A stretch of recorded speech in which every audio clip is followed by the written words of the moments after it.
Hi everybody! In this video, we will learn how to create a bridge chart.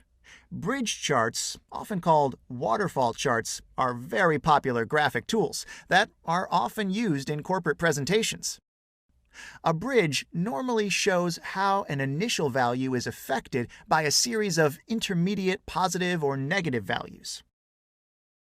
Microsoft Excel 2016 makes the creation of bridge charts much easier. Previous versions required complicated manipulations and advanced knowledge, while here you simply click a button and your chart is ready. Let's show you how it's done.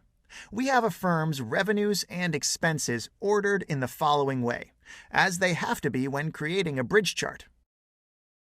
We select the data, open the Insert tab, and choose to insert a waterfall chart.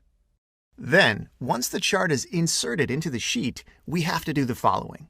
Click on the final data point of the chart. In our current case, this is EBITDA. Once we've selected the last data point, we need to right-click on it and select Format Data Point.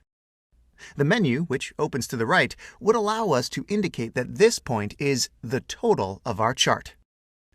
Let's select Set as Total. And boom! Here it is! How simple and easy is that? You've got to love Microsoft Excel 2016.